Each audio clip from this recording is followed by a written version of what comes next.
हमें असल कहते हैं कि एक पूरा दिन गुजर गया, खाने को कुछ ना मिला। अगली शाम आ गई तो चंद रोटियां खाने में मिली। जौ लाए हजरत अली, जनाब फातिमा ने पीस के रोटी पकाई। फरमाती हैं सबको खाना खिला दिया तो अपनी रोटी आपने रख ली। जब आप खाना खाने लगी, खाने पर हाथ ही रखा था कि दरवाजे पर किसी ने सदा दी। तो कहते हैं बोलने वाले के लफ्ज बड़े अजीब थे।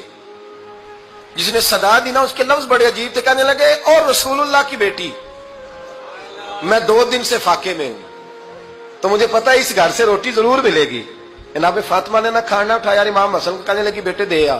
जनाब हसन कहते हैं मुझे बड़ी तकलीफ हुई, हम सब खाना खा चुके थे, मौला अली भी खा चुके थे, सिर्फ मेरी अम्मा ने नहीं खाया था।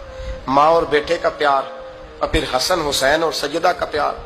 फरमाते मैंने कहा अम्मा जी आधी दे देते हैं, आधी आप खा लें, पूरा दिन गुजर गया आप फाके से हैं। तो कहते हैं हजरत फातिमा ने मेरे सर पे हाथ रखा, फिर मेरा माथा चूमा। कहने लगी बेटा तूने उसकी आवाज नहीं ना सुनी जिसने सदा लगाई। उसने ना तो अली से बात की ना तेरे साथ बात की, उसने तो कहा रसूलुल्लाह की बेटी। तुमने सदा नहीं ना सुनी, उसके लफ्ज क्या है, उसने तो मेरे साथ बात की।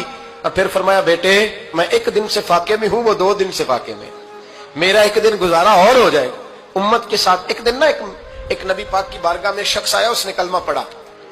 कबीला बनु सुलैम से उसका ताल्लुक था। नबी करीम अलैहिस्सलाम ने उससे उसकी माली हालत पूछी तो अर्ज करने लगा या रसूल अल्लाह सल्लल्लाहु अलैहि वसल्लम मेरे कबीले में 3000 लोग हैं और सबसे गरीब मैं ही हूं। नबी करीम सल्लल्लाहु अलैहि वसल्लम ने फरमाया इसकी मदद करो भाई। हजरत साद बिन उबादा उठे तो उन्होंने ना उसको कहा कि मेरी ऊँटनी बाहर खड़ी है, तो यहां से उठ के चल, मैं ऊँटनी तुझे देता हूं। मौला अली शेर खुदा उसी वक्त उठे और आपने अपने सर से इमामा शरीफ उतारा। फरमाया मैंने कल ही खरीदा है, ये मैं तुम्हें तोहफे में देता हूं। हुजूर ने ना हजरत सलमान फारसी की ड्यूटी लगाई। फरमाया इसे सवारी भी मिल गई, कपड़े भी मिल गए, इसके खाने का बंदोबस्त कर, पता कर किस घर में खाना है तो ला।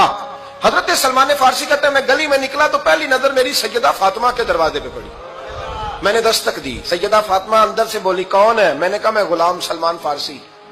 जनाब फातिमा तज़ारा से मैंने अर्ज की एक बंदा आया है, कलमा पढ़ा है और वो कहता है 3000 आदमी मेरे कबीले में है और सबसे गरीब मैं हूं। तो अम्मा जी उसको मौला अली ने इमामा दे दिया है और हजरत साद बिन उबादा रज़ियल्लाहु ताला अन्हु ने ऊँटनी दे दी है। अब वो हजरत फातिमा फरमा सकती थी कि जब शेर खुदा ने दे दिया है तो हमारा तो हिस्सा पड़ गया। तो फरमाने लगी भाई मेरे साथ क्या मुतालबा है बताओ, जल्दी करो। कहा खाना नहीं खाया उसने। तो आप फरमाने लगी खाना देते हैं। हजरत सलमान फारसी कहने लगे अम्मा जी खाने में क्या है? तो कहने लगी कुछ भी नहीं, 3 दिन हो गए हसन हुसैन ने रोटी नहीं खाई, पर बड़ा कुछ है मैं देती हूं। कहते मैं सोच में पड़ गया कि उन्होंने 3 दिन से नहीं खाया, फिर भी बड़ा कुछ है। फिर भी हमने ना जो खाया है और बाकी का सालन फ्रिज में रखा है, परसों वाला भी फ्रीज हुआ पड़ा है, शाम की सब्जी आ गई। किसी ने पूछा हाल क्या? कहता सबसे गरीब मैं ही हूं, बड़ा माड़ा बंदा हूं, रो पड़ेंगे परेशान। कहा बच्चों ने 3 दिन से रोटी नहीं खाई पर सलमान बड़ा दिया है मेरे अल्लाह ने, बड़ा कुछ है। तो कहा अम्मा जी फिर करना क्या है? फरमाया तो ठहर ना मैं बताती हूँ। कंबल पड़ा था, बिस्तरा समझ लें, मोटा ओढ़ने का, खद्दर का। हजरत फातिमा जल्दी से लाई। फरमाने लगे ये पकड़ो और देर ना करना। ये हमारी गली के कोने पे ना 2-4 घर छोड़ के तो एक यहूदी है, उसका नाम शमऊन है, वो इस तरह की चीजें गिरवी रख के या खरीद के ना तो पैसे भी दे देता है, जौ भी दे देता है, गंदम भी दे देता है, सिरका और खजूरें भी। उसे दे आ और वो जो सामान देना वो मेरे पास ला और ला के मुझे दे ताकि मैं जल्दी से उस आदमी के लिए बंदोबस्त करूं। पता नहीं बेचारा कितने दिनों का भूखा है, पता नहीं बेचारा कितने, अपने बच्चों ने 3 दिन से रोटी नहीं खाई, ला ना जरा। हजरत सलमान फारसी कहते हैं मैंने थोड़ा तवक्कुफ किया कि मैं आपका बिस्तर ले जाऊं, ये कंबल ले जाऊं। तो फरमाने लगी हुक्म है मेरा, वो जाना पड़ेगा। जनाब सलमान फारसी कहते हैं मैं शमून यहूदी के पास गया, मैंने कहा ये कंबल लो, चाहे तो नगद पैसे दे दो, सामान खरीद लेते हैं, और चाहे तो अनाज, जौ, सिरका, खजूरें जो तुम्हारे पास है दे दो। वो कहने लगा ये किसका है?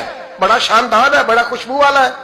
तो कहा ये मौला अली के घर से आया है, पाक बीबी ने दिया है, इसको गिरवी रख लो और मेहमान के लिए कुछ दे दो। कहा मेहमान कौन सा? कहने लगे हुजूर के पास आके एक शख्स ने कलमा पढ़ा है और वो मुसलमान हुआ है और वो गरीब है, उसको रोटी देनी है। तो वो शमून यहूदी कहने लगा मैं भी तो रात पढ़ा करता था, तो आज ही सवेरे मैंने पढ़ा है, आज ही सवेरे पढ़ा है, अभी पढ़ा है। मैं बड़ी देर से हुजूर आए थे पर मेरी आंखों पे पर्दा ही रह गया। मुकद्दर सिकंदर का देखो कि प्यासे चले जा रहे हैं किनारे किनारे, मैं प्यासा ही मरने लगा था। आज ही मैंने पढ़ा है कि जो आखिरी उम्मत आएगी ना, उस उम्मत में जो रसूलुल्लाह सल्लल्लाहु अलैहि वसल्लम के करीबी होंगे ان کا کمال یہ ہوگا کہ وہ اپنا پیٹ پر پتھر باندھ کے دوسروں کی مدد کیا کریں گے. یہ میں نے آج ہی پڑھا ہے اور ابھی تو نے مجھے اس کا نظارہ کرا دیا ہے. کہنے لگا یہ چادر بھی لے جا, جو بھی لے جا, سرکہ بھی لے جا, آٹا بھی لے جا, کھانا بھی لے جا, اور اس طرح کر کے میرے پاس سے نقد بھی لے جا, اور جناب فاطمہ سے کہنا یہ سارا کچھ رکھ لے, اور انہیں کہنا کہ مجھے پتا ہے آپ قبول نہیں کریں گی پر قبول کر لے, وہ آپ کا کمبل آیا ہے تو میرا دل نرم ہو گیا ہے, میں یہ قربانی بھی دیتا ہوں اور آپ کے باپ کا کلمہ پڑھ کے مسلمان بھی ہوتا ہوں. حضرت فضا کہتی ہیں, حضرت فضا. بہت ساری باتیں ایسی ہیں جو میں چونکہ پہلے بھی کچھ باتیں کر چکا ہوں تو وہ باتیں میں بیان کر چکا. آج کچھ ایسی باتیں بیان کر رہا ہوں جو پہلے اس عنوان پر میں بیان نہیں کر سکا, ان باتوں کو لے کے آ رہا ہوں. حضرت فضا لونڈی تھی جناب فاطمہ کی, کنیز تھی, خادمت, اور بڑا پیار کرتی تھی وہ حضرت فاطمہ سے, اور جناب فاطمہ بڑی شفقت کرتی تھی ان کے ساتھ. جناب فضا کہتی ہیں ہمارے ساتھ ہی نا 2-4 گھر چھوڑ کے ایک یہودی مسلمان ہوا تو اس کے رشتہ داروں نے رشتے توڑ دیے, ناطے توڑ دیے, سارا خاندان مسلمان ہو گیا, لوگوں نے ملنا گلنا چھوڑ دیا. فرماتے ہیں کہ اس کی بیوی فوت ہو گئی. تو میں نے حضرت فاطمہ کو خبر دی تو پہلی خبر سنتے ہی خاتون جنت فرمانے لگی اس سے تو اس کے رشتہ داروں نے ناتا ہی توڑ دیا ہے. فضا جب پتا کر کے کوئی غسل دینے والا ہے, اسے پتا کر کوئی کفن دینے والا ہے, کہتے میں واپس آئی. میں نے کہا اما جی کوئی بھی نہیں, اس کا شوہر تو پریشان بیٹھا ہے. کہنے لگی لا چادر پھر تو اور میں چلتی ہیں. میں نے کہا اما جی آپ چلیں گی. فرمایا میں کیوں نہیں چلوں گی, میرے رسول اللہ کی امت ہے, یہ میرے کی امت ہے, میں چلوں گی. یہ مزاج, یہ شوق, یہ درد, یہ انداز. ایک بی بی آئی مسئلہ پوچھنے, اس نے کہا اما جی 40 اونٹ ہے تو اللہ کے راستے میں کتنے دوں؟ تو حضرت فاطمہ فرمانے لگی اگر یہ سوال تجھ سے ہوتا تو جواب اور ہے, مجھ سے ہو تو جواب اور ہے. تو بی بی کہنے لگی اما جی دونوں ہی بتا دیں. تو اما فرمانے لگی اگر 40 اونٹ تیرے پاس ہو تو نے اس میں سے ایک دینا ہے, اور اگر 40 فاطمہ کے ہو تو فاطمہ نے سارے ہی اللہ کے راستے میں دینے ہیں. تیرے لیے حکم اور ہے اور میرے لیے بات اور ہے.